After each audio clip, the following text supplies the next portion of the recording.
Stop. Isn't it supposed to say the recording thing? I took it off. How?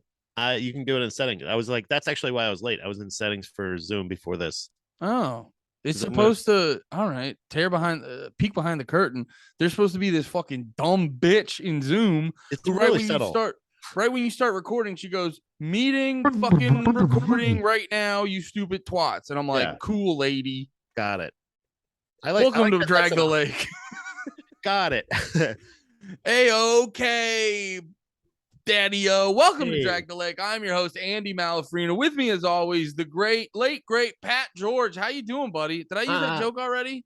I think so, but I like it. I'm I like it. I'm dead inside. I'm doing better after our 51-minute podcast before this.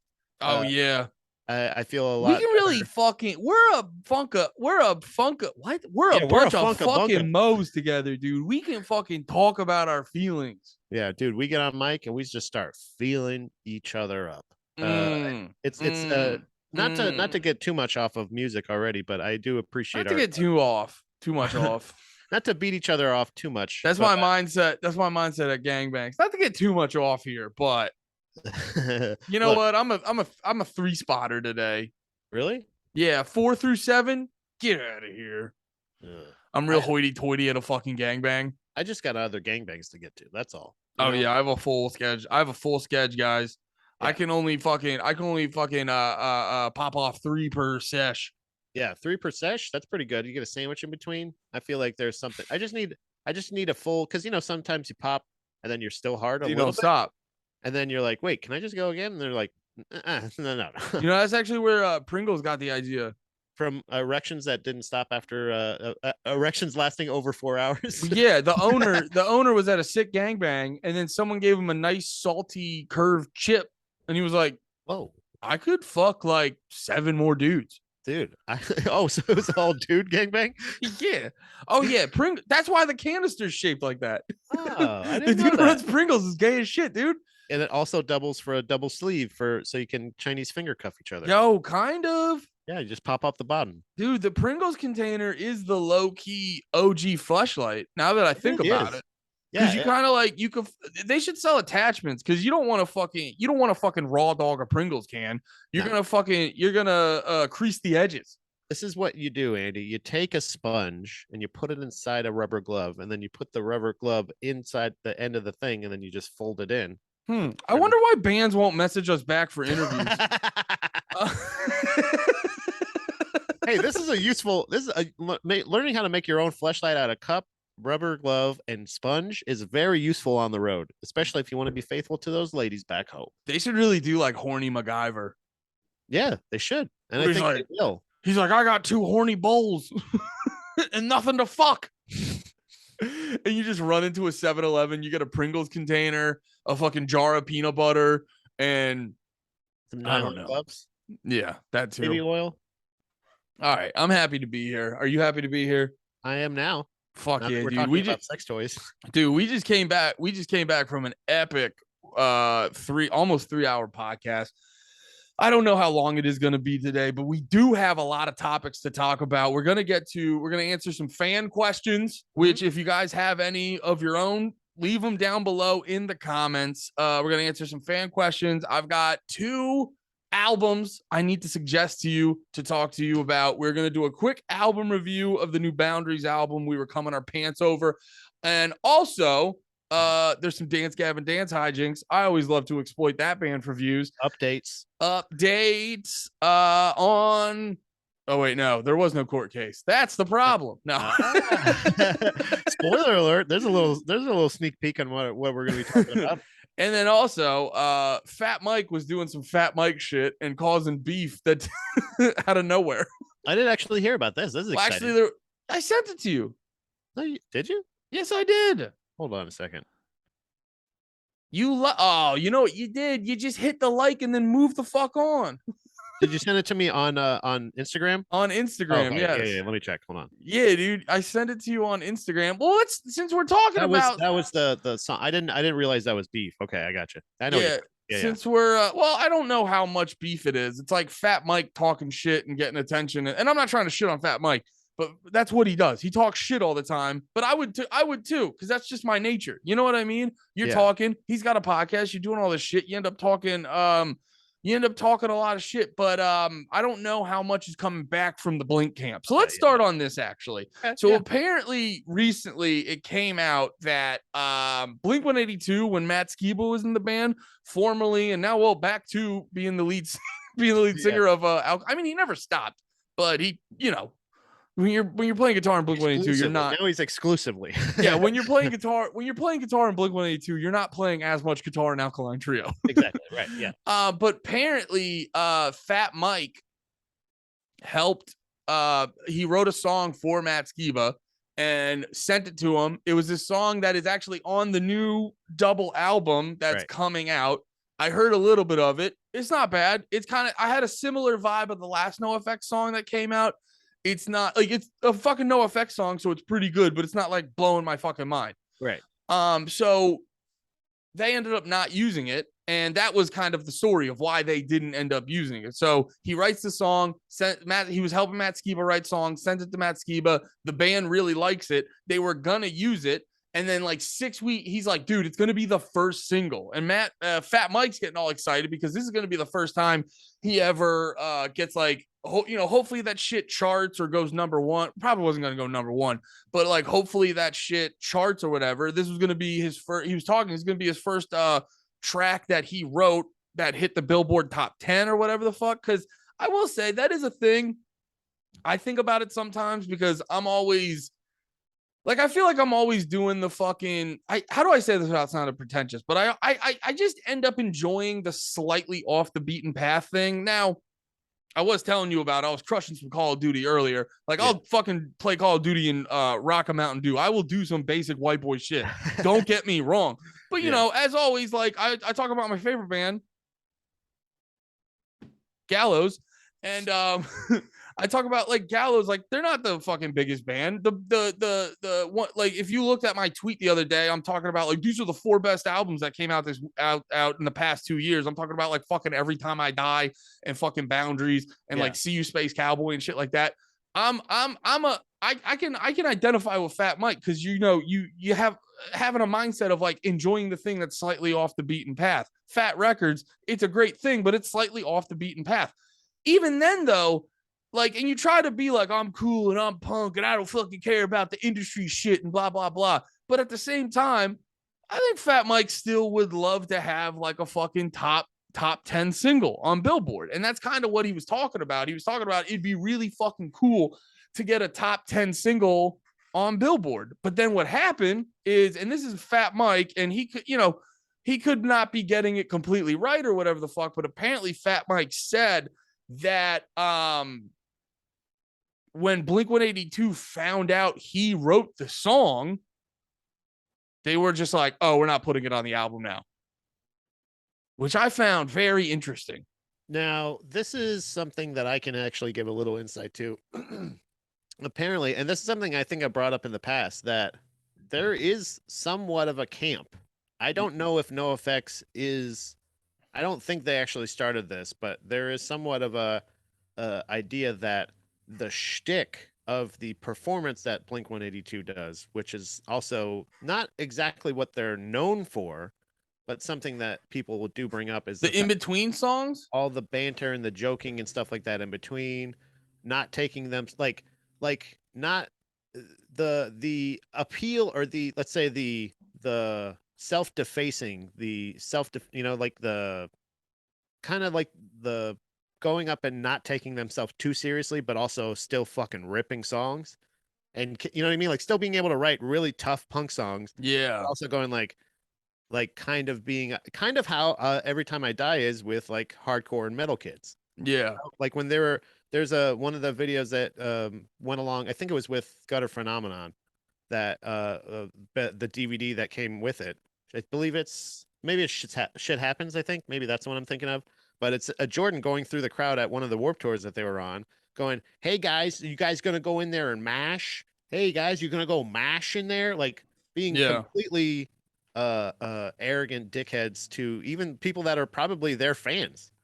People that would be in their crowd or something like that. So there's something of a camp that believe that Blink-182 kind of took what NoFX already was doing for years and took that kind of stage show, not the jokes. It's not like joke stealing or anything like that, but in a way that uh, Steve Byrne accused Dane Cook of stealing his essence.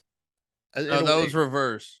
Was it that way? Yeah, it was. I remember watching the clip because I was obsessed with the whole joke stealing thing when I first Oh, started comedy. so Dane Cook thought Steve Byrne stole Dane's essence. Yeah, he took him out at some like make out point type area in fucking LA and was like, as the sun was coming up, he's like, "You stole my essence, Steve Byrne."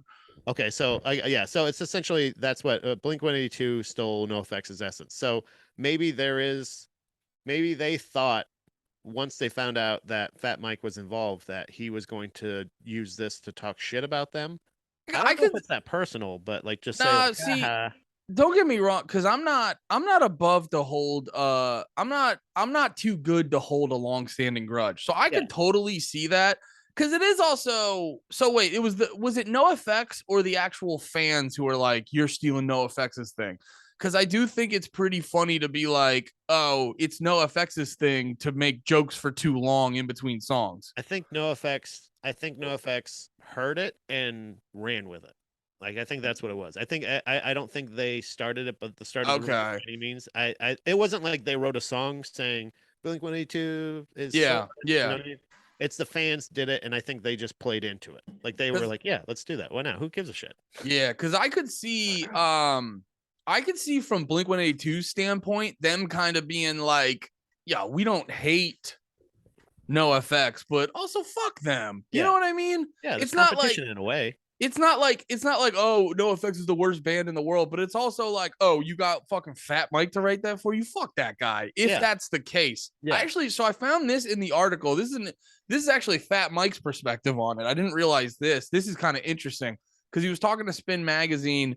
And he goes, I figured, well, they just kicked Tom out of the band. So if anyone got the word that I wrote it, and he's like, to be clear, I didn't care, which that I don't know. Yeah. I always hate when people doing an article with Spin Magazine right now. I think you care a little. You're bringing it up. Like, you know what I mean? Yeah, I don't me, but you know, I'm always suspect in this context when people say don't care because I'm always like, it's okay to care. Yeah. You can, because I think it's better to just be like, yeah, this was like a fucking 3 out of 10. I cared, but at like a 3 out of 10. It wasn't like my whole fucking shit. Well, he even mentions it in the clip that you sent me of him saying like I was bummed that it got cut. Yeah, because I thought it was gonna be my first like radio hit. So that's like, So it's like I was bummed because Blink-182 is gonna use my song. It was like, oh, that was cool. It was gonna be good. Like, I thought it was gonna be. It sounded like a good song, and instead of them just using a good song, they decided not to for some reason. Well, so here's what Fat Mike thought, and I actually think there could be some credence to this idea.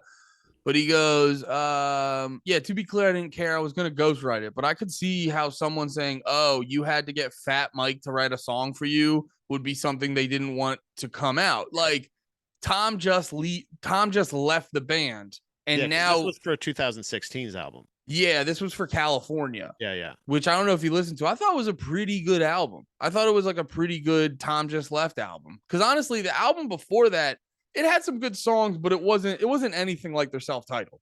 Yeah. And but I could see there maybe being a thing where Blink-182 was kind of like, we don't want it to come across like we have to get, but at the same time, it's kind of funny. I've been going back and listening to a bunch more Blink-182 ever since that fucking stinker fucking Edging came out. Yeah. Which sorry, I was I too mean? I would love to fucking chill with Blink-182 and tell them all their other songs are good except that one. Yeah, but it's not a good song. And what's our age again? All the small things. Those two, all the other ones. Anyway, I don't know. It's not a good song either. But that's not bad to say like 2 songs. Either way, they won't even use one of Fat Mike's songs. What makes me think they're going to talk to us? Yeah, you know what? Fuck you, Blink-182. Everything you've ever done is shit. Forgive Fat Mike. Yeah, forgive Fat Mike, or we're not gonna fucking talk to you. That's our ultimatum, you fucks. No.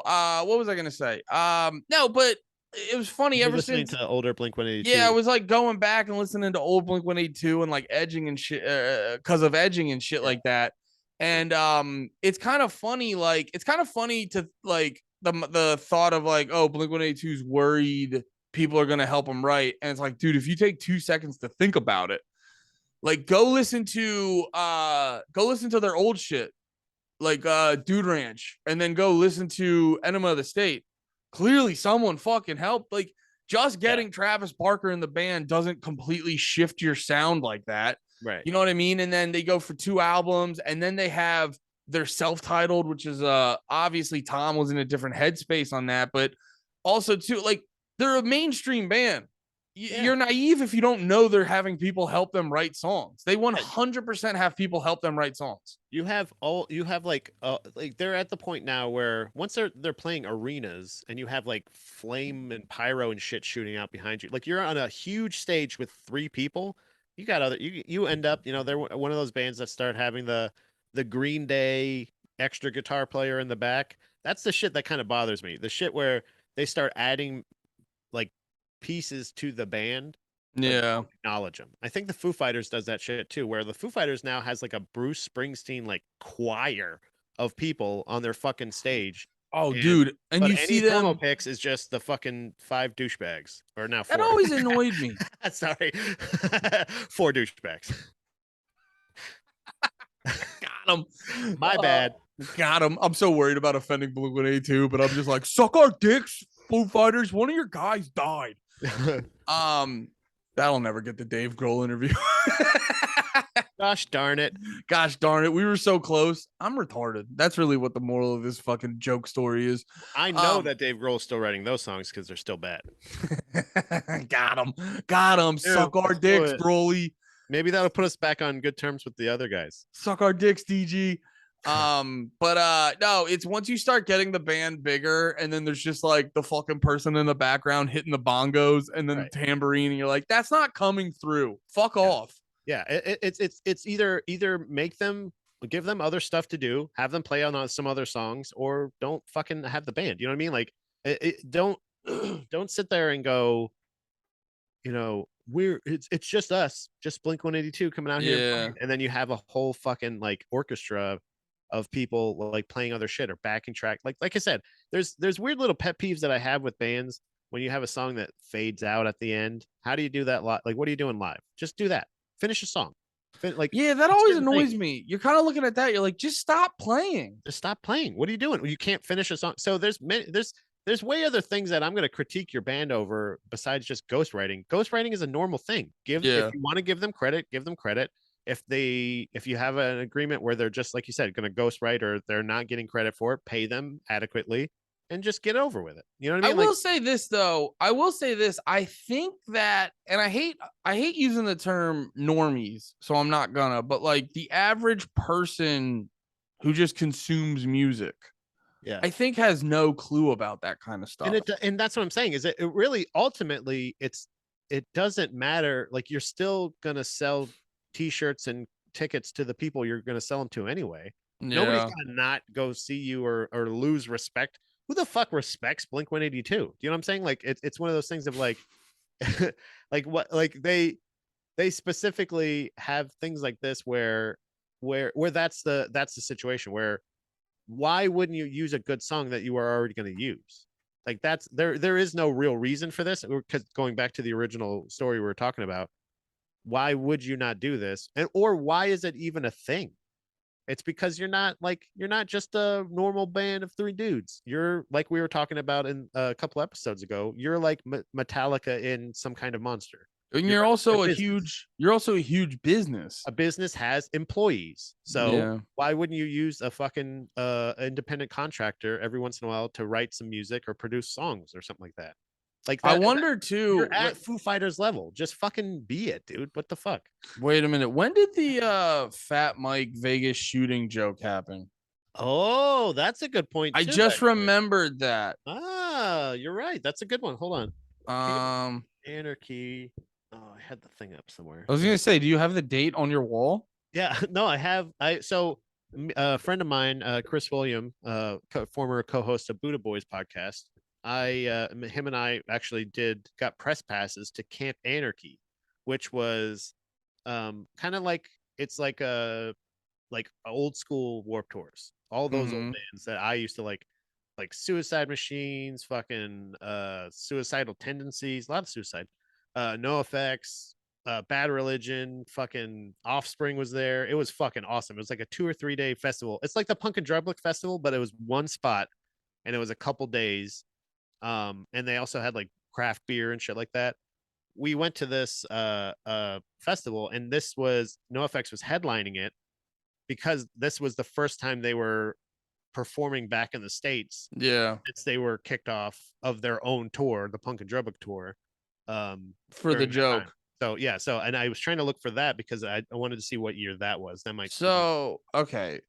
So I found this article. Okay, so never mind. California came out in July 2016. Fat Mike made that joke in April or May 2018. okay, yeah. So then that's but that would be a legitimate. I would say okay, because Blink-182 is a business, they cannot associate with somebody that has that kind of controversy around them. Well, Like because legitimate, like cancel culture kind of shit. and that was honestly that's not like so the album comes out before Fat Mike does that shit, but it's not like Fat Mike just became controversial on in No, on the yeah, not in 2018. 2018. Yeah, So that was my biggest thing. I was almost as surprised that they quote offended people enough to be canceled yeah.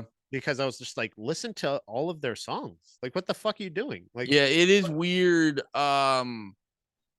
It was the is same way we when I heard about Shane Gillis losing SNL. I was yeah. like, oh yeah, you didn't see that before? I was just like, Well, wait, we had a I was we had, surprised that he got it in the first place, and then when he lost it, I was just like, yeah, that was. What do you mean? That's not like breaking news. That's him. yeah, but we knew Shane. We knew Shane since he started. No one Right? Yeah. no one outside of if you weren't into stand up like back then. If you weren't into now, everyone knows Shane. Right. But Right. back then, if you weren't into stand up comedy, you didn't know who Shane was. So your Right. first introduction is this random dude from fucking PA saying some shit on a podcast. They're like this scene from his podcast leaked. I was like, leaked? They released it. You know what? No. Like, what are you talking about? You know what the funniest part? Just a sidebar on Shane's thing. You know what the funniest part about like that clip was? What? At the time, it was literally the only episode they ever made video of. Yeah. Oh, really? Yeah, Wow. it's the only What one. are the fucking odds? It was the only. It was they were like testing. They were like testing out video. Yeah.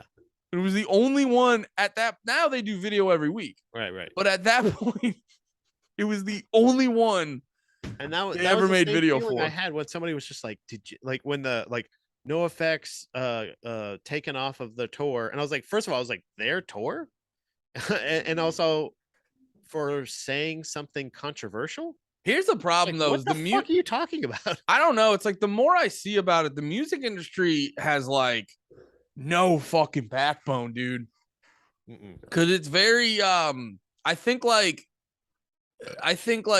you know it's all very money driven, and then on top of that, there's like a very narrow political spectrum you're allowed to have in music. So when you have now the offensive joke isn't necessarily like a political thing. I'm just sort of saying like Yeah. the parameters of music, it fits into these parameters having a very specific like narrow politic mindset of like opinions you're allowed to have. And then the other side of it, we were talking this before, why like a lot of these music industry types don't want to adapt and all this other shit. You know, they're very heavily focused on money and they're very greedy and selfish. So those two things together, there it is. Those two things together, you know, create a lot of spineless people.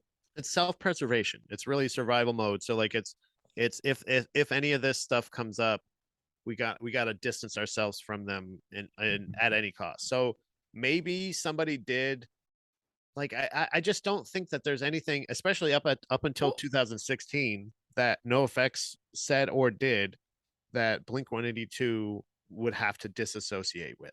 I think it's because, well, also too, if you look at Blink-182 now, especially to around California, I think they were trying to go for, I think that was their first stage of shifting into more of a like less of a band, more of a business, Yeah, more of like a less of a actually more so less of a band, more of a brand. And like that, dude. yeah, That's a yeah, title. and thank you. Um and because of that, sorry, I'm getting distracted because I'm like, I can't have another episode of me breathing heavily. You know what it was? I drank too much coffee today and not enough water. I don't, I can't have, because I recorded fucking No More Heroes right after we recorded. And I was like, where was the heat breathing heavy? Yeah. What the fuck, dude? I feel like maybe it's just more of a maybe when you're more relaxed. That's when you're just like you're really like Maybe I'm on edge. I just want to make you guys so fucking happy. But yeah, because they become more of a. I think in 2016 they were because they were sort of shifting out of relevance, and especially having like Tom leave the band. You know, I was excited to see Matt Skiba in there because I was really excited to hear what does his voice sound like over top of Blink-182 music. But generally speaking, on the whole, Blink-182 is like shifting out of relevance, and they don't have Tom in the band. So I think they were trying to shift to a more like family-friendly image. And I just think through, you know, like I said, you kind of lose a little bit of your backbone when you get deep into that section of the music industry. And they're probably like, oh shit, we don't want to be associated with Fat Mike. It's probably like, it's not even anything personal. We're just kind of pussies. Yeah, and that's the part that the only part that I feel like I could argue the point on this point is the fact that they invited Matt Skiba in. Now in Alkaline Trio songs, as well as like some of his other stuff like Heavens or something, like some of his other side project bands and stuff that he's been in, he sings about a lot of dark shit and some Yeah, pretty but it's dark not material, about what he. but it's not ever fuck these politicians or fuck these things necessarily. It's more emo, not so much social issues. Yeah, his shit's just spooky and goth and emo. But So also, Fat Mike outside of the music is just much more of a personality that yeah, can do some shit that like could make your family friendly image look fucking shitty. Like he's probably talking about getting peed on and fucking, you know, yeah, a lot of being an dominating shit. alcoholic and all Yeah, this other shit. yeah, really, and that's what I'm saying about like even with like Blink-182, like if they're maybe it's just a lack of maybe it is them, maybe it's like you said, maybe it was the brand saying, hey, this might not be great to we want to get away from the punk image and more into the arena entertainer image, you know what I mean? They're we want to do this, and like you said, secure.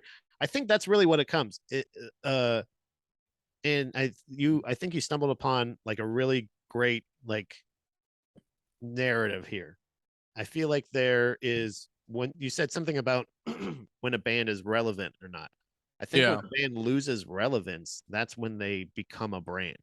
That's Yeah. when it becomes people that have never heard the Misfits knowing what the Fiend Skull is, but not knowing what it's for or what it is. Yeah. And you know what I mean? So it's the same idea of where so maybe that is good towards no effects being the same amount of relevant that they've always been, and that being a problem for a brand like Blink-182 associating with them, because it could be one of those things that maybe not now, but maybe at some point there's going to be something that this association could compromise this.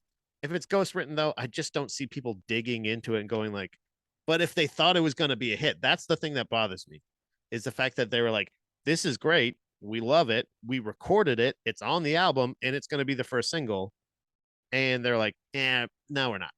Like, it seems like I don't understand why, unless that was only Matt Skiba's in like thoughts, and they were just telling him, you know, yeah, it's pretty good. You know, you know what I mean? Maybe it's just like, no, they really like it. They really That'd like be hilarious. it could just be all of this whole entire story, just Matt Skiba just misreading the fucking room. What if it's just Matt? What if it's They and I'm fucking love it, Mike. and I'm saying this just to be funny, not because it's based off anything, but what if it's just Matt Skiba being a fucking cokehead and just being like, oh yeah, they fucking love it. What if he's like, what if he tried to like Back to the Future it and he's like, hey, look, they love it. Listen. And he like just put the phone out and Mike's just going, I don't hear anything.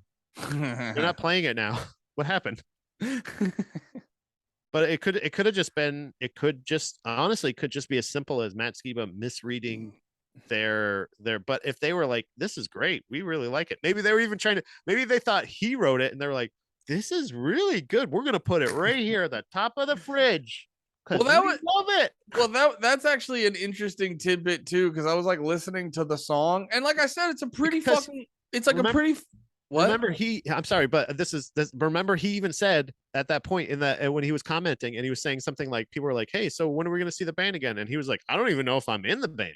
He just may be a fucking screw up. Remember, like, Yeah.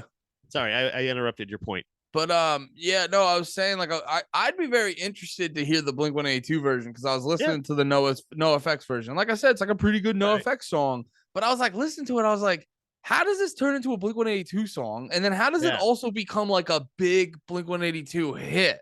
That's what I was curious about. So there is some credence to the idea. Like maybe there was some breakdown in communication, or maybe Matt Skiba was just super hyped on the song, and the rest of the band was like, it's fine. Good music, yeah. Like I don't know, but why don't we just like it? Maybe it was down between that one and another one, and they were just like, "Yeah, this is a really good song, Matt. We like it a lot." But I think you know what? go with this one. I actually really like a third or whatever we're on, third or fourth scenario. This is actually the funniest possible scenario. Fat Mike is just top to bottom lying. Yeah. Totally not off the table. That is not off the table. It is a at least 5% possibility in my mind. It's most of the table, I think, at this point. It's it's the table minus the legs.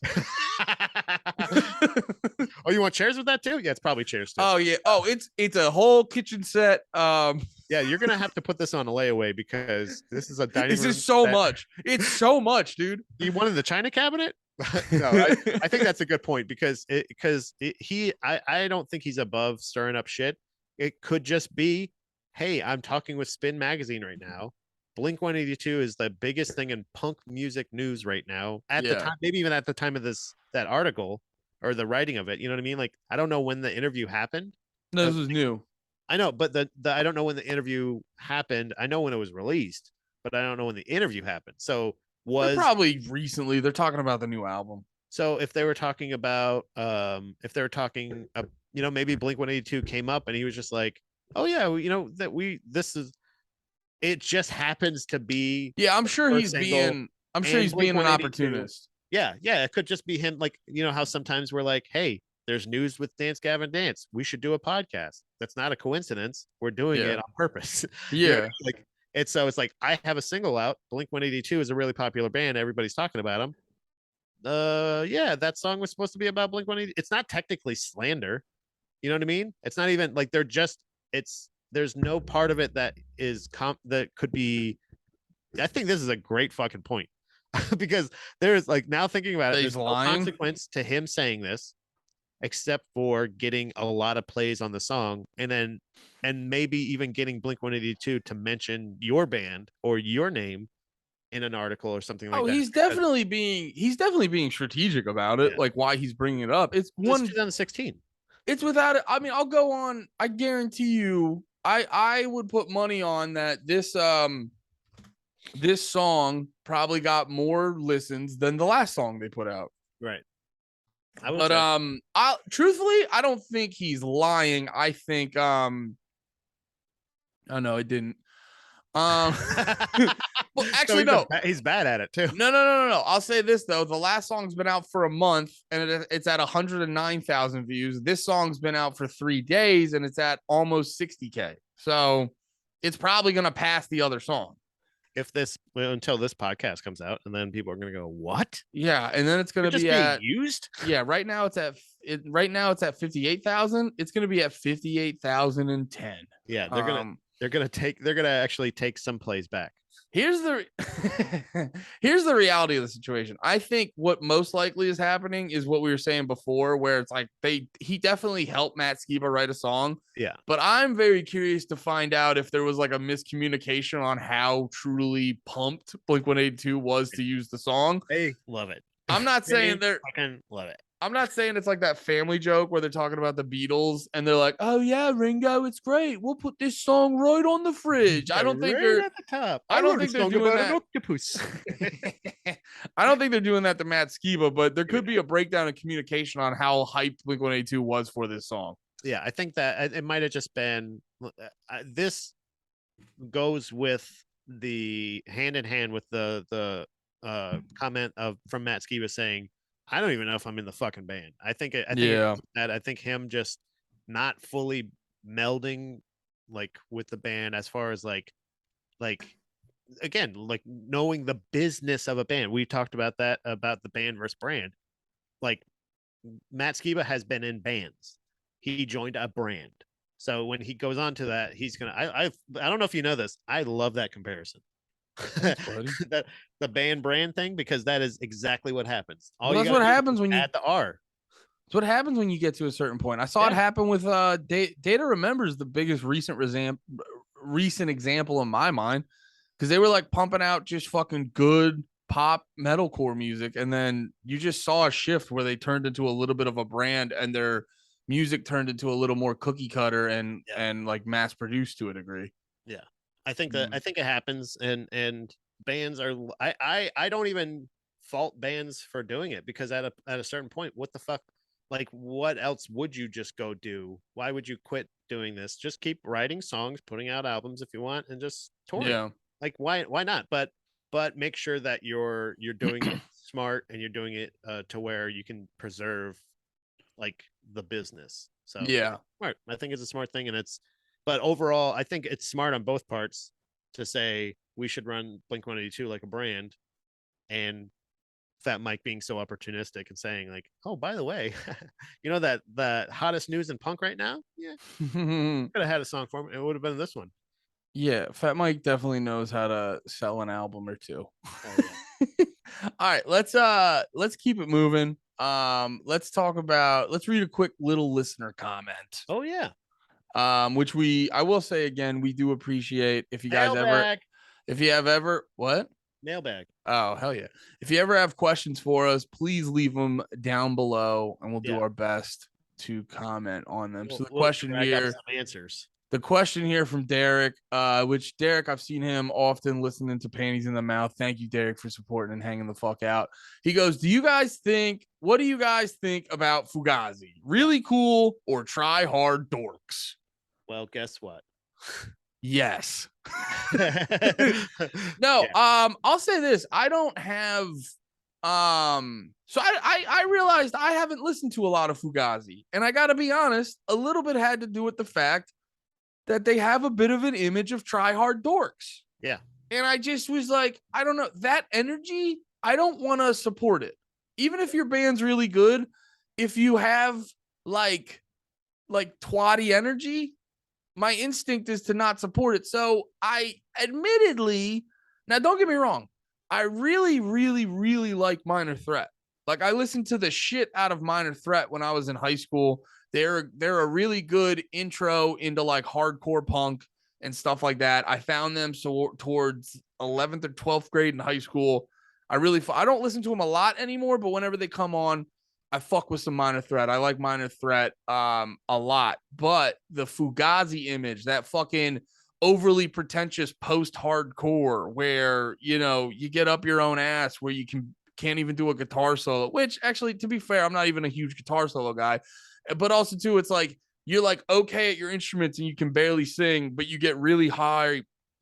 You really get far up your own ass about how like your shit's way better than other people. That stuff kind of like I roll my eyes at. And I got to be honest, I didn't give Fugazi the time of day. But because of this comment, I was like, I want to answer the question honestly. So I checked out Fugazi this week.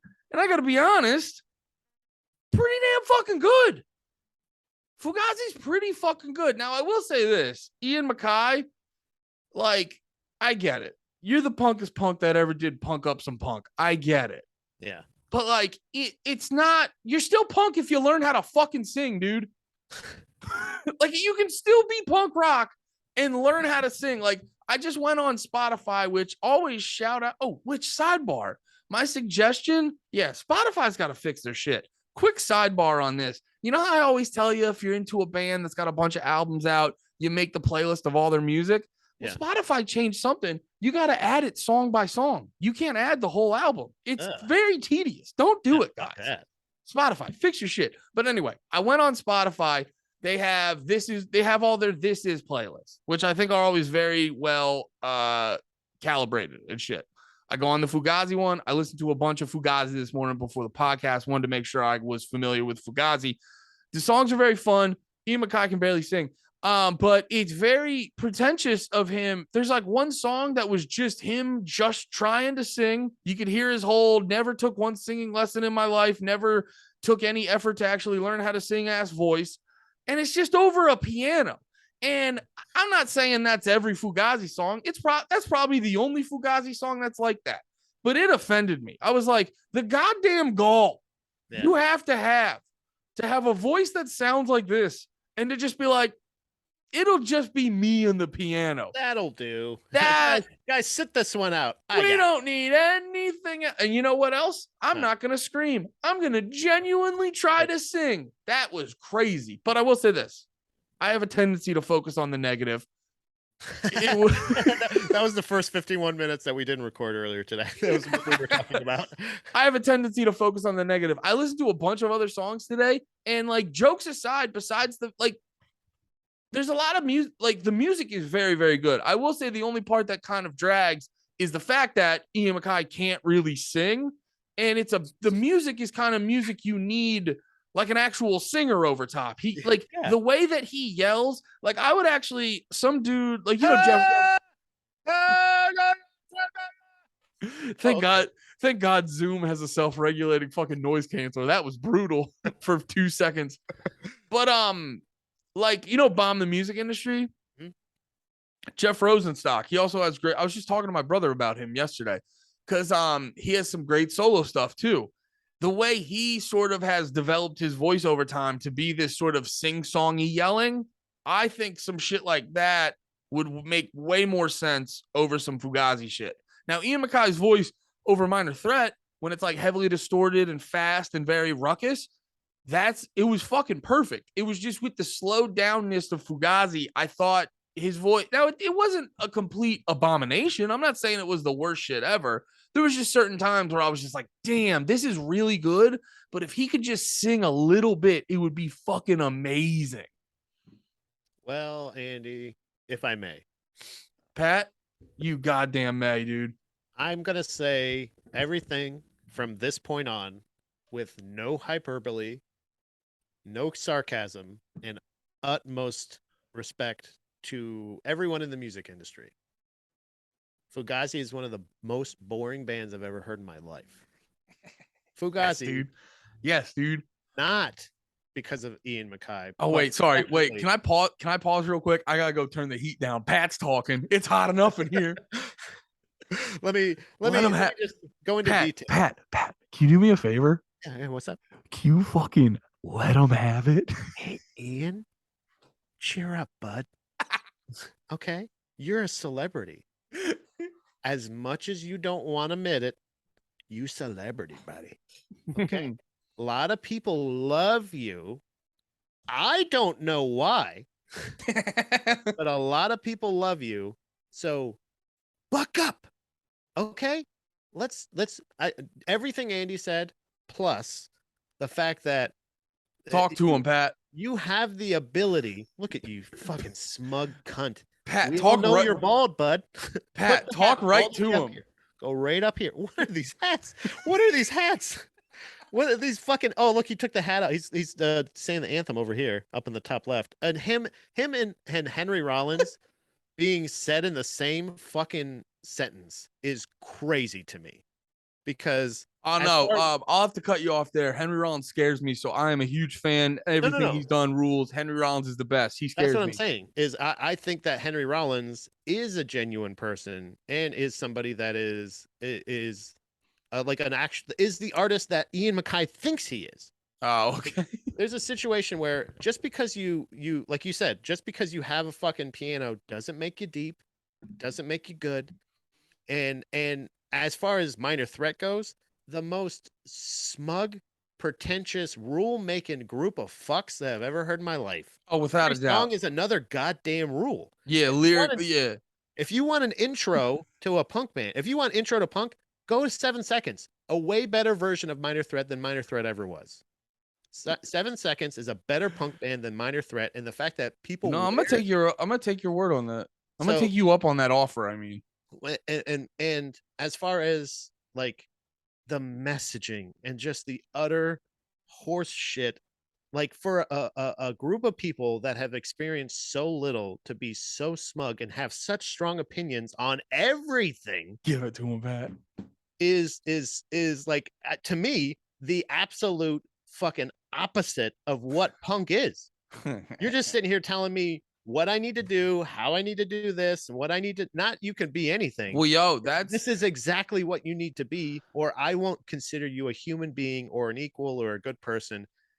To me, both bands, Minor Threat and Fugazi, are immensely overrated.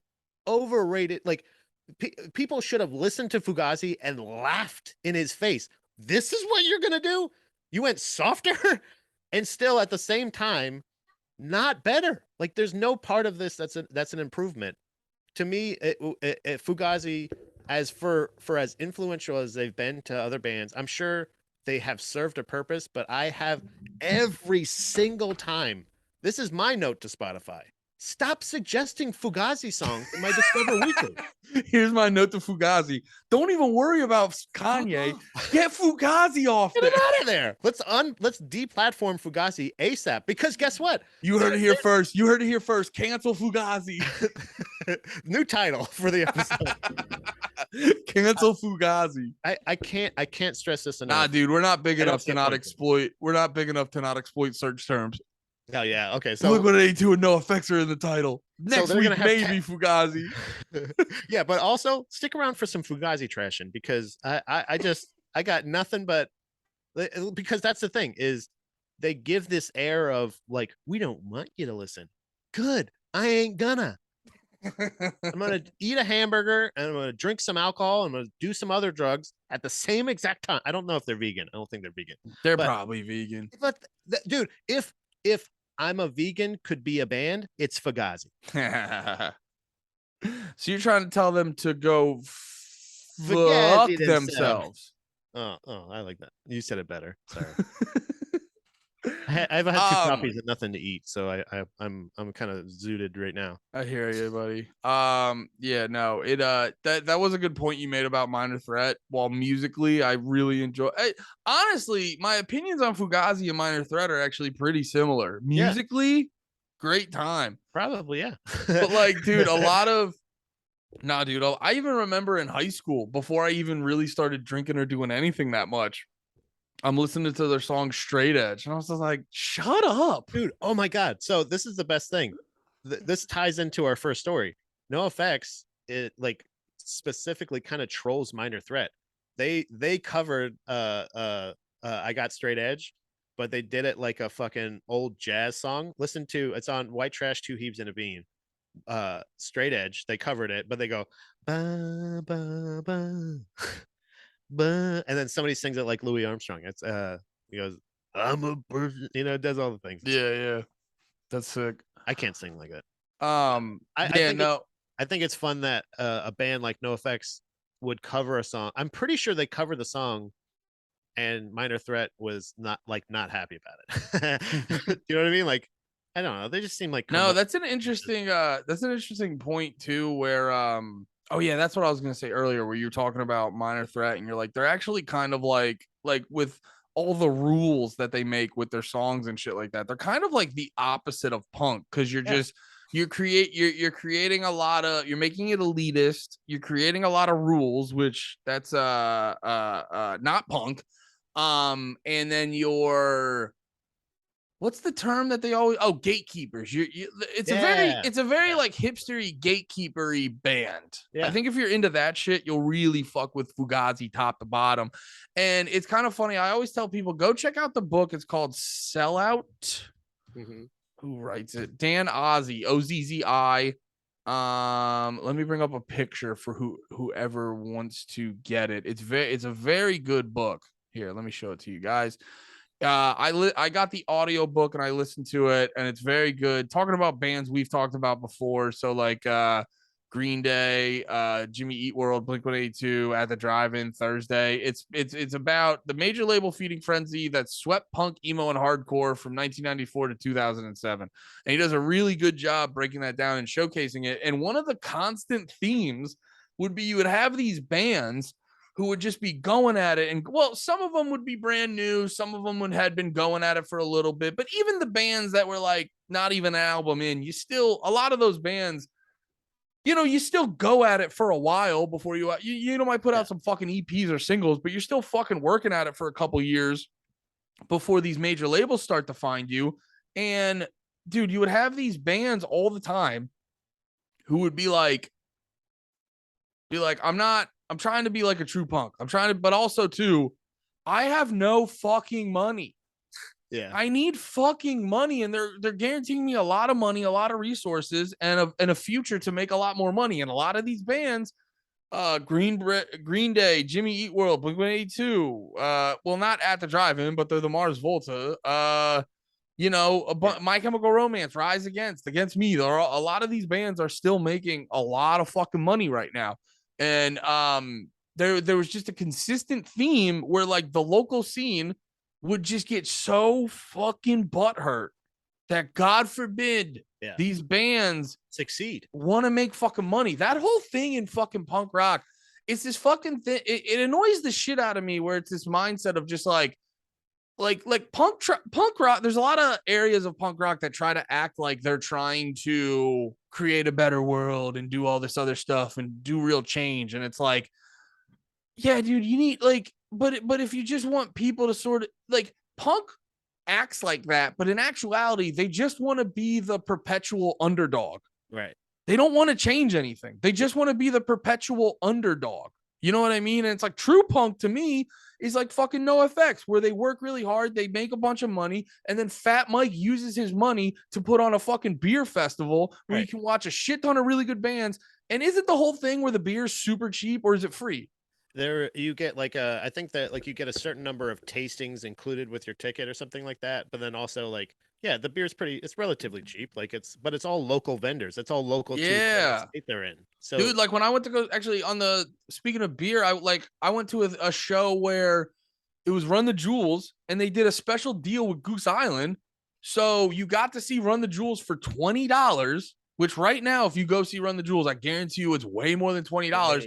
Actually, a year before that, I went to go see them at the TLA, a venue slightly smaller than the, what's it called now? Franklin. That's right. The Franklin Art Center or whatever the fuck.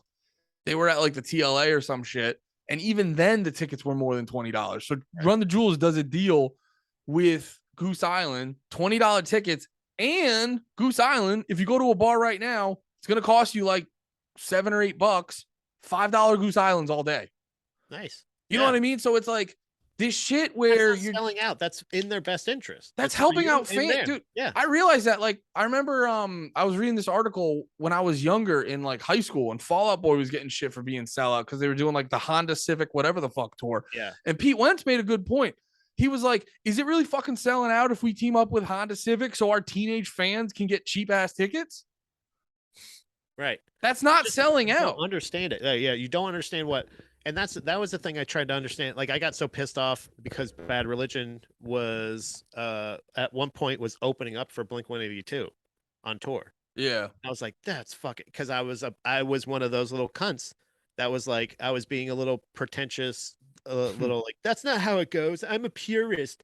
Bad Religion's been around since this, and they probably grew up listening. Like, yeah, but they're probably having a great time on tour, and Bad Religion's making a lot of money playing for fans that they probably have never heard of them. And so also, like, this is the best thing for them. Just and also, Bad Religion decided to write the same 7 poetically political songs their whole career. So they're not as big as Blink-182. That's how life works. They didn't get naked for a video. Okay. But so I'm sorry, just to reiterate, yay or nay on Fugazi? Not a fan. Not a fan. Just big fan. Just leave it there. If they're on, I'll turn it off. Like legitimately, I get offended when it comes on because I'm like, what the fuck is this? Every time. And I look at it and I go, Fugazi, what the fuck? No. Do not show me this again. Please hide. Stop Hide it. Stop it right now. Spotify, another note. Make sure, see if you can block artists on fucking Spotify, because I would fucking block Fugazi in a heartbeat. Minor Threat, sure, I'm nostalgic every once in a while. I love Minor Threat covers, by the way. If I may, I'll suggest from the Tony Hawk American Wasteland soundtrack, where all newer bands covered old I was punk just bands. going to bring this up. Thrice's cover of I'm Seeing Red is incredible. Yes, it is. Incredible. And they wrote incredible songs with great passion. Sure, great. But you know what? That goes like, so did Circle Jerks. The lead singer of Circle Jerks is a piece of shit. That guy sucks. And Off can suck my dick, dude. They suck. Fuck those guys. Do they? Yeah, they're bad. I was about to go, can they? Are they allowed to suck your dick? Can they, Pat? No, I would say with I never listened to Off. It's not good. It's just like just a shittier version of the Circle Jerks. And even the Circle Jerks, like that guy, I can't remember his name. Whatever his name is, he's a piece of shit. He's just kind of a douche, grumpy old man. Yeah. But maybe that's just how he is with people, but the band itself is not good. Yeah. And if it's one of those things that like, it just feels like a status thing. A lot of times it's when I see a lot of this stuff. So I'm just glad to take him down a peg or two. Yeah. Or 3. Hell yeah. There you go. Thank you for the comment, Derek. Sorry. Keep them coming. I'm sorry if you're in Fugazi, by the way. If he's just like, hey, I really oh, I'm in Fugazi. I wonder if these guys like Fugazi. Maybe That'd be great if Derek's just sitting there with his vinyl and his Fugazi shirt, and the whole time he's like, oh, clutching it. But Pat, I'm sorry. Hey, but you know, everything's subjective. Hell yeah. We're gonna take a quick little break. It'll be a few minutes for us, but mere seconds for you guys. So fucking stay the fuck right there. We'll be right back. We'll be right back. All right, and we are back. Yeah.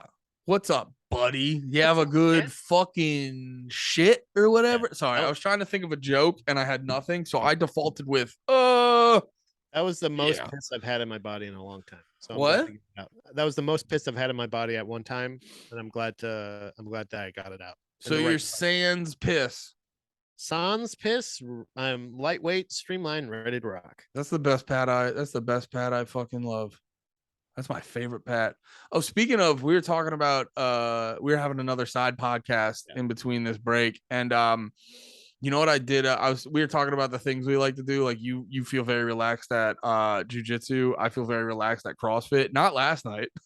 Oh, why? What happened? Dude, it was so I meant to bring this up earlier because I wanted to see your reaction to it. But no, so I was like overdoing it a couple months ago. So I got this like pain in my arm around here, and it was always like lingering, but it never got that bad. So it was always kind of there, but after like warming up, it would just go away. So I never really like worried about it or thought about it. But then this week has been a little bit of a more hectic week at work and shit. Been like just doing a lot more. So my arm's been bothering me a lot more. Last night we're doing fucking clean and jerks. We're doing clean and jerks. Hell yeah. And I was just getting fucking pissed because I'm like, I know, like, dude, I front squatted the other day 275. And we're doing clean and jerks, and I'm doing like 150, just like because my arm is killing me. Right. And I was just getting so pissed. And because my arm's killing me, I'm pissed. We're going to do the actual workout, not the weightlifting. Yeah. And we have to do these box jumps. And like first round of box jumps, completely slip, fucking fall directly on my thigh, and just immediately, like my coach comes up to me, he's like, you didn't fall on your hurt arm, did you? I was like, directly on it. And then I was going to go today, but then I got up this morning and I was like, the owies are still there.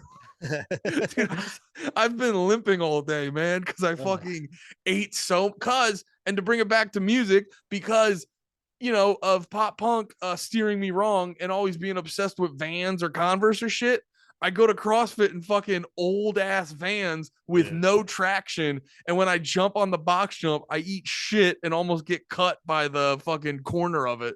When I learned that tennis shoes were called that because they were meant for tennis and low stakes shit. And I was just like, oh, that makes a lot of sense. So like there's like shoes for every type of deal, but Yeah. I don't know if and it's one of those things that you actually like you kind of scoff at sometimes when you see it, but you're like "Pff, running shoes. I can run in Converse, and you're just like, ow. We used to be fucking cave. We used to be fucking caveman. Dude, no. I realized I had to switch to better shoes just being in my fucking 30s and just walking around in Dude, you know, flat bottom shoes. that's how you know you're old is when you start wearing your comfortable shoes to the concert because you know like, I'm gonna be standing for a long time. I want to make sure these have the best support. It's the sad reality of getting older. But so let's keep it moving to fucking music. Yeah. There's some albums I wanted to suggest for the people, kind of like last week we were talking about boundaries, which I will say as a separate bonus content, we will after this episode be recording a review of the new Boundaries album, which spoiler alert, we were gaga over it. Fucking love that nonsense. But some other music. I want to get into this thing too, where every week when I notice some good ass albums that have been brought to my attention, either by Spotify or shout out to listeners and stuff, hit me up and they go, "Yo, Andy, check this shit out." Yeah. One that I really like, I talk about quite regularly. Actually, let me bring up the album art while I'm talking about this, but I bring up this band quite regularly.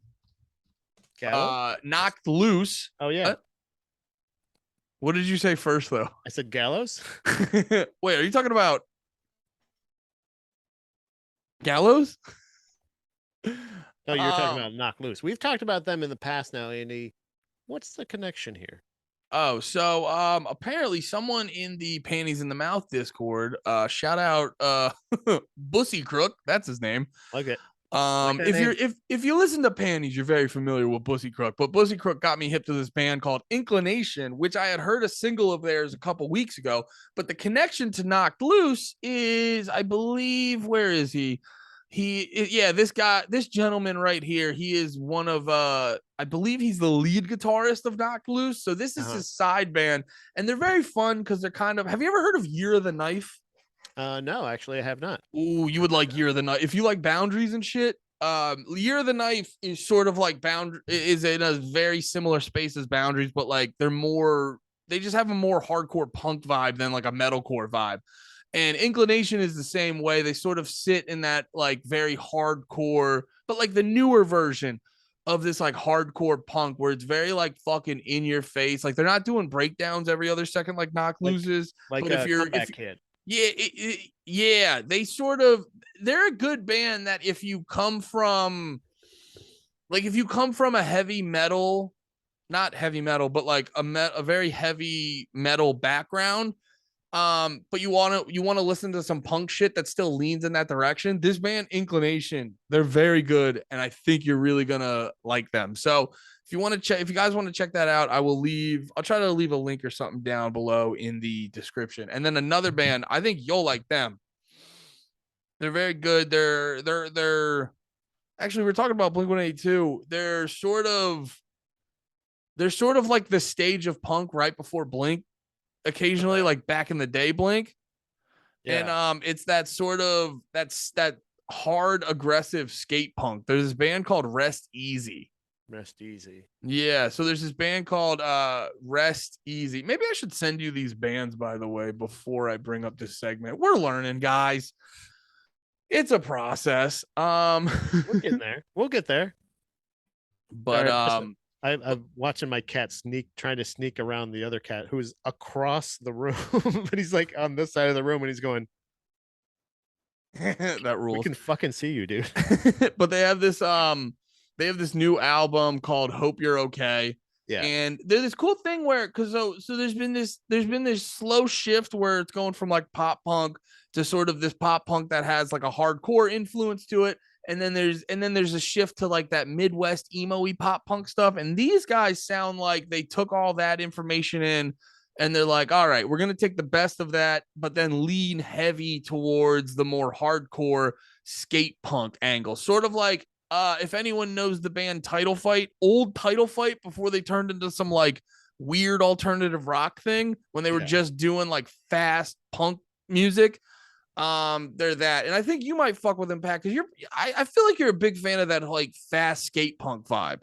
Yeah, it's something that I think I don't know if it's as popular of a term, but like because a lot of times you hear the term old school punk or old school punk band. Sorry, you can see my kitty's whiskers. Yeah, I thought that was a fucking lens flare. That was the kitty's whiskers. No, he's gone now. Okay. But the damn it, what was I just saying?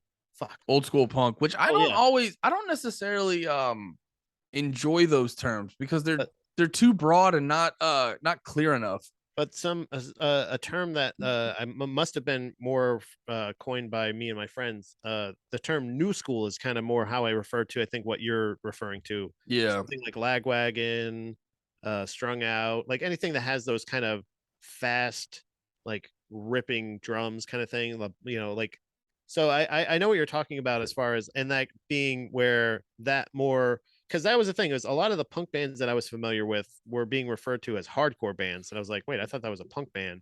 So you're right. A lot of times the titles can kind of turn you, but I know exactly what you're talking about, especially with the comparison to Comeback Kid. And I look forward to. Do you know where Rest Easy is from by any chance? I believe they're a California band. Oh, so maybe San Francisco. Is that what that bridge was? Maybe, yeah. Actually, I didn't think about that. I always just compare. And a lot of times it's California bands that I feel like that kind of Yeah, that I don't know. Are they from Vancouver? No shit. Oh shit, they're from Vancouver, British Columbia. oh interesting. Yeah, I always associate that sound with because Blink-182 was a big proponent of that sound, like the old Blink-182 with the like just the fast, the very fast drum beat. It was actually early AFI of all bands did shit like that. Guttermouth. Yeah. No Effects I would refer to as another one of those bands. Like so there's a almost melodic punk bands. Melancholy would be another one. Like there's and that's like a brand of punk that I am very familiar with and very much a fan of. So I'm looking forward to checking out Rest Easy. Oh yeah, and yeah, in the future, you know what? It probably makes more sense. I'll send you these links, and we can have a quick. We don't have to be like a full blown album review, but we can have Well, a quick. these are for me. I hope they're not listening. You're suggesting these bands to me, right? Oh, this You're whole not section is muted. This whole section is okay. muted. Good. All right. Good. Good. All right. So We're back. we're back. Hey, sound what up. you should listen to. What you should listen to is your fucking parents. Parents know everything. Yeah, guys. Parents, a lot of people say parents don't understand. They actually do. You know who that? You know what that guy does? Fucking slaps nice men for his dumb wife. That's what that guy does. Nice men for his dumb wife. Will Smith. He did parents just don't understand. You were one ahead of. Oh, sorry, Thug Life. Take that, Will. You know what? You're not afraid to talk shit to Will, who's the only one that's actually proven to retaliate. No, you know what? You know what? Send your wife. Tell her to slap me. Tell her to spit on. Me. Yeah, tell your hot, sexy, short-haired wife to come and slap me and teach me a lesson. Oh, what's she in G.I. Jane 3? Yeah, you hear that, Jada? I'd hate it if you came over and just gave me the business. The glasses turned you into a pro wrestler? I'm trying to trick them. Oh. I'm trying to I want Jada to slap me. Oh, okay. Is this gaslighting? Yeah. I'm trying to gaslight her into slapping me and treating me like a bad boy. Come pop us in the tushes, huh? Come on, sweetheart. I had a great joke. I had a great joke on Twitter right before all that shit happened because I happened to be watching Gotham and Jada Pinkett Smith was making me very aroused while I watched that show. And what did I say? I was like, I was like, Jada Pinkett Smith's so hot. I wouldn't kick her out of bed for fucking Tupac. I thought that was a good joke. Deleted afterwards after you found out what could happen? No, I paid money to boost it. Oh, nice. Good job. No, I didn't do that. How'd it do? It went pretty good on its own. It went pretty good on its own. I won't boost the tweet. Anyway, let's keep it moving. Anyway, all transparency, I don't boost tweets. I don't boost tweets. But like I said, Will Smith, if your sexy ass wife wants to hit me, challenge accepted. But not if she listens to Fugazi. Well, I don't care. But anyway, so let's keep it moving. The last thing I wanted to talk about was apparently our boys over at the Dancing Gavins. There's been some rumors circulating, and we've been honestly, I would say we're probably the number one podcast keeping our finger on the Dance Gavin Dance Tillian polls. We are the only one fingering Tillian here, my friend. Yeah. And that's what we're here to do. How's every it week. feel to get a taste of your own medicine? Yeah, pal. T-Dog. Yeah, bud. We're the only ones on the reg making light of this situation. We are the ones that are trying to get down to the bottom of the story. Okay, we're trying to drag the lake here, buddy. We're basically evidence. You ever see All President's Men? Was that the one about Nixon and Watergate and stuff? No, that was Frost Nixon. No, it's All the President's Men. JFK. Yes, we are JFK. Good bro. Speaking of Jada Pinkett, if she was Jackie O, she could have done the fucking Matrix shit with him. If I was JFK, I would have been like, "Era, no wars." Era, thanks for having me in Texas. Don't shoot at me. Whoa. Classic Kennedy. Anyway, so yeah, apparently there's been some moving and shaking in progression in the world of Dance Gavin Dance. I used to go on the subreddit r Dance Gavin Dance a lot. That's an interesting place. That'll give you a skewed view of the world. Okay. That'll give you a skewed view of the world where it's just like every day you wake up and you Dance Gavin Dance and you go to bed and in your dreams you're Dance Gavin dancing. Really? And then you go out into the real world and you'll be like, "Hey, did you guys Dance Gavin Dance today?" And they'd be like, "What are you talking about?" They're like, "What's that?" They're like, "Oh shit." You're like, "How do you feel? Which one's your favorite singer?" And they're like, "Of what?" And you're like, "My God." But yeah, so apparently there's a lot of people kind of go with some shit a lot over there on the subreddit. And I saw this post, and it's not really getting this is by the way why we're the top news source for Dance Gavin Dance news. No one else is fucking talking about this. Right.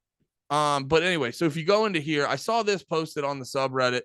It was interesting. It said, "Thank you, Andrew. Last time filling in tonight for Tillian. Ready to see Jackpot Juice get a proper tour. They killed it tonight as always." And because of that, a bunch of people were like, "Tillian's back in the band." And I'm like, "Excuse me?" So there was this interesting moment at the end of the concert. Here, wait, let me pop it up. So if you guys don't know, because Tillian was goofing around a little too hard, they had to say pause on being in the band, and they got Andrew, their guitarist, to take lead guitar duties, and they got some other gentlemen from some other Swancore bands to take up jobs on guitar. Actually, so let me double check so you can hear this. Go ahead, Patrick. So they never had like an announcement saying this is our new lead singer from going forward. They were just saying, as far as this tour, we have a new singer. Well, so yeah, that was like the interesting way that they played it. Is they never flat out said like, "Here is the new lead singer of Dance Gavin Dance." There's always been this energy where they never flat out said it, but they've just been like, "We want to bring Tillian back to the band." And they've never flat out said, "Here is the new lead singer." They were just going, "Andrew's going to sing on this tour." You get what I mean? You get that like distinction? So here's an interesting way that they ended their last song of their last set of the tour. Quick. This is gonna be my last time filling in on lead vocals for Dance Gavin Dance. If you supported me in this process, thank you so much. And if you're a shit talker on the internet, go fuck yourself. So that was an interesting thing right there. If anyone didn't hear that, he basically goes, he's like, "Just so you know, this is my last time." And he was very interesting how he said, where he's like he's not in the band, where he goes, "This will be my last time filling in for vocals." Like he was just some dude that they hired. And it's like, you're in the band, dude. Like, I know that's technically what he's doing, but the phrasing there was odd in my opinion. And he goes, "That's the last time I'll be filling in on vocals."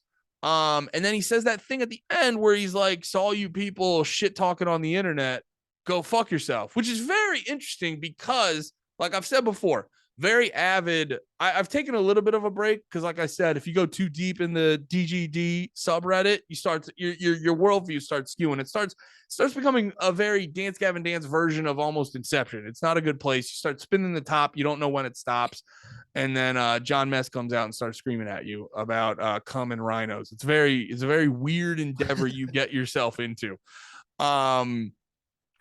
And but it's so like if you look into the world of Dance Gavin Dance, almost no one's upset with Andrew singing. They've like Right. the average person has looked in the situation and they go, I understand why Tillian's taking a break, Right. and Andrew's a really good fucking singer and he's doing a great job. So it makes you think, you go, what are they talking about shit on? And then you take a zoom out and you go, what's there been to talk about shit on? It's like, oh, we got Tillian getting into some shit he shouldn't be getting into. So it's like, I don't know. It's all very confusing. So is he saying like, so do you think maybe like you said, there wasn't a court case or anything like that, that like there hasn't been any kind of resolution to what there was, like the initial reason Tillian was taken off of the tour? Well, And there that's hasn't how it was been. put too, right? It was never they're out of the band, they're not on the tour. Well, so it was it was basically the girl was like, he did this shit, and he was like, no, I didn't. It was all consensual. And then the band was, but then the band never acknowledged like, oh, he did illegal shit. They were just like, Tillian has a problem and he's gonna go work on himself. Right. You get what I mean? They're like, he's gonna go work on himself. And then, but there's never been any like direct conversation about it outside of that. Right. And but also too, the energy has not been Tillian's out of the band. The energy has been Tillian's taking a break. So it's starting to seem like there's a strong likelihood that Tillian's coming back to the band. Yeah. I don't see why you, unless unless there's another person filling in. Like, you know what I mean? Like there could be, but you would think that there would be some kind of announcement or some kind of thing or something, but maybe they just wanted to, there could, like, maybe that last little line there at the end was a thing that, like, saying like, for anybody that was saying bullshit online before any of the facts came out, or before there was a case, or before he got to tell his side of the story, yada yada yada, maybe that's what it was in reference to, saying like, and guess what, he is innocent and he'll be back. You know what I mean? It could be that, or it could be just, hey, I just want to say, stop talking shit about the band. Yeah. It was one guy's thing. You know what I mean? Like, I don't know. Honestly, it was cryptid, but it was also like, this is my prop. This is the only issue I have with that statement. It's not the fact that who is he talking about, what is he doing, anything like that. It's the fact that he's basically saying, and for all you people out there that are just talking shit with no consequences, I'm going to say this shit on stage to a bunch of you that don't have microphones, and then we're going to start playing a song. You know what I mean? Like, so he's just going to say, I'm going to say my piece and then dip out, just like the people he's saying or doing online. I'm going to talk shit, and then there's no actual, they don't have to face consequences for it. Yeah, that's an interesting way to put it. So he's just saying, like, I'm going to say, fuck you. Bye. You know, he's like, it's a classic timeout, fuck you, time in, you know, kind of thing. Like, kind of like, I'm going to, like, you can't stop the game, get into a better position, and then start the game, and then stop. You know what I mean? Like, no, he is doing like the musical version of like, no, fuck you. Yeah, bye. And then hanging up. Yeah, like he's like, he's calling his girlfriend, his ex-girlfriend, to tell her he's never calling her again. You know what I mean? Like, it's kind of like one of those things of like, it's not actually doing anything. You're just saying your piece. So that's fine. I have no issue behind it, but I don't think we should put too much behind that second part. I think that second part is just him being a bad arguer. Yeah, maybe it's just him being like a vapid dude who's just like, fuck up, fuck all the fucking haters, bruh. Fuck you, and if you don't fucking like it, you can suck it. Yeah, you know, no, like, it's just, I don't know. It's just like, I'm like mixed about it, because I'm like super anti-cancel culture, but like I also said, like, I read the girl's statement and it felt, but also too, to be fair, Tillian had his statement and he was just like, no. And that's, it's really turned. No. He was like, nah. Yeah. but then it turns into like a he said, she said thing. But I don't know. Like, I think the thing that's always been fucking me up through this is how like believable the girl's story was. But also at the same time, if you don't got nothing, you don't got nothing. Does that make sense? It's an unfortunate reality in the world of any kind of misconduct or accusations or anything like that, is like if it comes down to my word versus the other word, legitimately, if we're talking realistically, there is no conclusion that can be Yeah, had, exactly. because there's no like, unless somebody is aware of some kind of evidence coming up that is to be coming up or is going to be made available later on.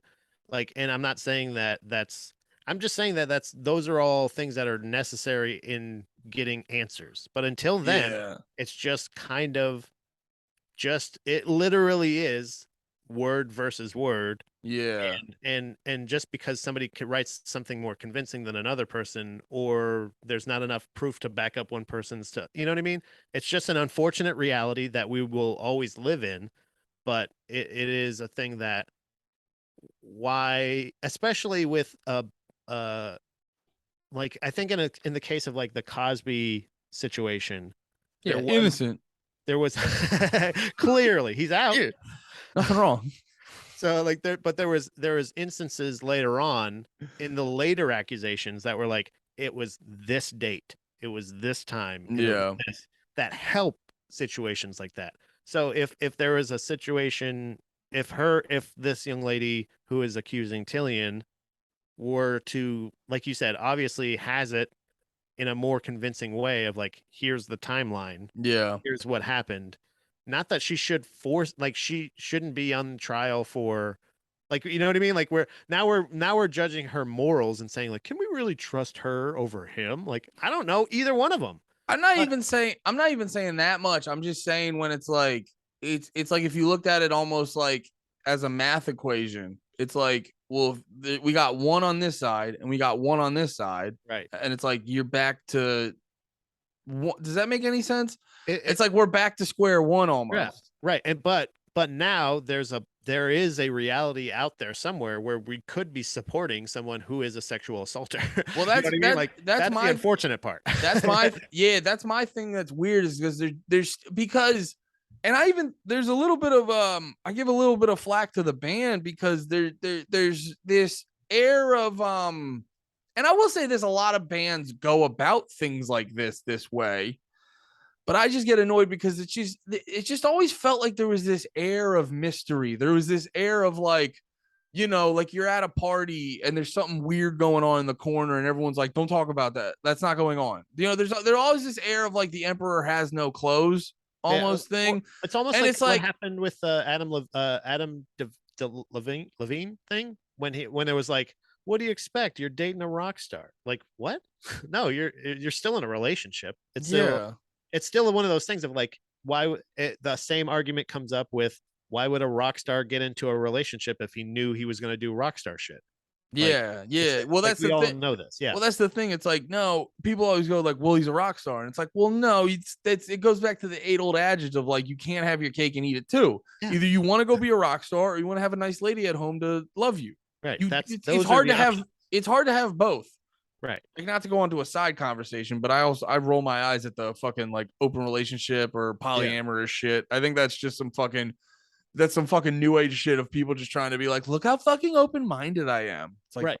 but anyway, but ultimately, what it comes down to is word versus word. Like, this is like, yeah, but it's also like, you can't, I don't think in this case, like in this case with Dance Gavin Dance, there is a potential victim yeah, in this, like, actual victim of a real crime.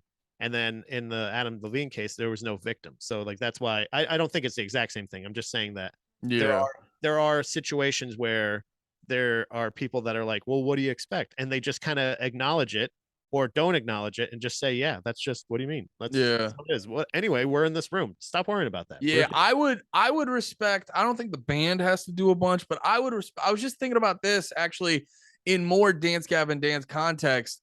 Shout out to the punk rock MBA, Finn McGintley. He had this great interview a while back with Johnny Craig, former lead singer of Dance Gavin Dance, and Johnny Craig had some sexual assault allegations laid on him, and he was in that interview very clearly like, this is what happened, this didn't happen, yada yada. And it was once again, because a lot of this shit is he said she said shit, but like the way he was going about it, it was like, I just listened to it and I'm like, I don't know. That sounded right. I trust that. And like, obviously I'm not owed anything. Tillian doesn't owe me anything per se. Maybe Now, whatever. He doesn't like owe me anything per se, but I was just from a fan of the band. Yeah. I don't know if this is asking too much, but like peace of mind, it's like, go on Finn's podcast. Lay it all out. That's the thing. I'm inclined to fucking hear you out. So, you know what I mean? I guess technically I'm not owed that or anything, but I would just think there's probably a lot of fans for peace of mind. It's like, let's hear your side of the story, sort of in like long form. Cause I think in like fucking Reddit post and tweet form, you don't get the whole fucking thing. And also that this is another unfortunate thing that has come with this as well, is there not being like it is a trial by opinion, popular opinion. Like this is, but not even that where, though. like just like the rock star thing, where people go, oh well, what do you expect? He's a rock star. It's this. Well, she alleged it, so it must have happened. Like, well, no. Here's my thing though: is it isn't even like. I guess it is like trial by popular opinion, but I always get suspect when like one side doesn't even really give an opinion. Like right. I'll like here's the thing. Tillian Silence is damning. Yeah. Tillian did post a thing on Reddit, but he then deleted it. Right. And also like wait, sorry, last point. He then deleted it, which is already suspect, which is already like if you didn't do anything wrong, why'd you delete it? Which I know that's not like an ironclad fucking breakdown, but I read it the first time, it seemed reasonable, but then he deleted it. And then hasn't the only thing he's done on Twitter since that was retweet the album coming out and all. It's like, you know what I mean? It's just I'm just saying, for peace of mind, a little bit more transparency would have been appreciated. That's kind of like my point of the matter. For peace of mind, as a fan, a big fan of the band, I literally tweeted out the other day, I thought it was one of the best albums this year. Huge fan of the band. For peace of mind, a little bit more transparency from Tillian and the whole band would be appreciated. I know I'm not owed it, but that's just how I feel. It's just one of those things that like address it. Like address it besides besides what your actions as far as going forward are. Like tell us what you, either your side, and I think in the same vein that you're talking about, if you're gonna, I really do believe this, have the victim, the alleged victim and the alleged victimizer both on the same podcast, both allotted the same amount of time, both given the same platform, and I think that's fair. Not the same show, by the way. Not the same episode. Not the same episode. No. I will say this too, though. Say, like, here's an hour for you to talk and give your story, and here's an hour to give you your story, and both of them save their ambiguity if she wants to remain. Which, by the way, I don't necessarily think is 100%. Like, I don't know who this girl is. Yeah. But I know who the lead singer is. You know what I'm saying? I will say this, though. But that you can keep her ambiguity, like, even though I don't necessarily, like, why are you able to publicly accuse somebody, but also completely keep, it's the same problem I have with, like, somebody online, like, being able, like, they're given free reign. But if this is a case where it feels unsafe, I totally understand keeping that.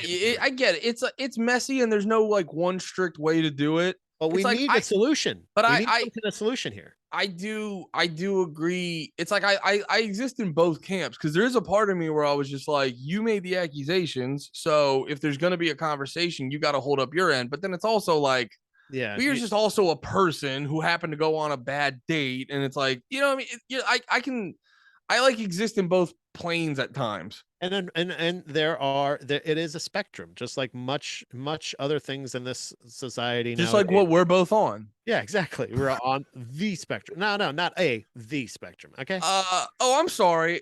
You're on a spectrum. I'm on the spectrum. Thank you. No big deal. But yeah, so like same thing. Yeah, I'm sorry. I was just saying, like we were saying, Tillian's right. Quit lying. Yeah, buck up, and sweetheart. just fucking stop making shit up. Stop making shit up. And this is legitimately. We went too long without making a joke. I'm sorry. There is a solution here, and I do feel like that we have to find it as like a society, because there are going to be cases where it will be word versus word, and if we want any kind of, like, it can't just be, okay, well, they're not allowed to work anymore for a while until it blows over, and then we go, because in that case, this will continue. Whatever side may have the biggest issue, we can't continue to have people either misinterpret dates, or we can't have people getting away with sexual misconduct and fucking harassment or abuse. Like in either case, you cannot abuse either side.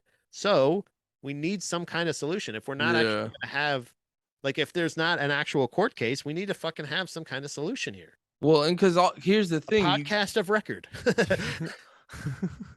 do it on a podcast. Do it on a podcast. I don't Maybe care if this you want to one. be a private citizen. Do it on a podcast for my peace of mind. Please. Well, no, I think it's also on both ends because, you know, like you were saying, you don't want to just because you're a rock star doesn't mean you get to do shitty things without consequence. Right. But also, just like, and I'm not saying this about this particular situation. We made it very clear that like we don't know the exact details, but there have been times where you get a person who will sort of make shit up, fudge the details because they got their feelings hurt. And now you have a public figure who's getting fucked up in the news because someone else got their fucking feelings hurt. And I'm not saying that's what happened here. I'm just saying there needs to be a process so we can figure out which the fuck it is. It's just the fact that over this, we've seen this happen enough times where we've seen both sides of the story lay out, and like we need this. There needs to be something better or cleaner than I'm going to publicly make this statement. It will completely affect lives of so many other people. Yeah. But the reality of did this happen or not isn't even discussed until after everybody's you know what I mean? Like after all the these flogging happens. Yeah. Yeah, and it's kind of like, well, fuck it. At this point, yes, it is very important to make sure that somebody is accounted for all their crimes. They answered for all the whoever the it may things that they've be. done. Whoever it may be. That's yeah, because here's the thing. Yeah, no, that's a great way to put it. Because it's very important. This needs to stop. Well, because on either needs to stop. no, that's a really good point actually. Because on either end, whoever's lying, it needs to be held accountable for their Right. lies because their lies, either end, are severely affecting the other people. Right. It's not a matter of opinion anymore. It really legitimately lives are being affected seriously and that aren't even involved with it. That's not, like I'm saying, like, should I face charges if Andy ends up having some kind of sexual misconduct? Like, is that one of those things of like, you know what I mean? When that comes out, when Andy's sexual misconduct comes out, like, I don't think I should be affected by it. I think Drag Lake should continue, and you guys should continue to have all this beautiful music content. Wow, what a great! You are not getting the login when that comes out. I'm changing the passwords, you son of a bitch. All right, so yeah, man. What I'm saying, Andy touched me. I was sleeping one night at his house, and I had something to drink that he gave me. I just kept. This is all I remember. I put his dick in my mouth and I went, you're gay. You're getting sucked off. You're gay. Look how gay you are, dude. You're getting sucked off by a dude. That's you kissing the head. But yeah. Go on Finn McGintley's podcast, Tillian, so I can be satisfied. Yeah, please. No, honestly, please, because if you are innocent, prove it, bitch. Prove it for us, you son of a bitch. Prove it, you fucking bitch. And that's us talking to the male in this story. Yes, the dude, bitch. Yeah, prove it, you man, bitch. Man, bitch. You bitch who's a guy. You fucking dude. Bitch. All right, that's the episode for today. Thank you for everyone hanging out. Yeah, we love you all. Go check out all of our shit. Baby Mermaid Productions, Pains in the Mouth, No More Heroes, all that shit. We all love you. Bye.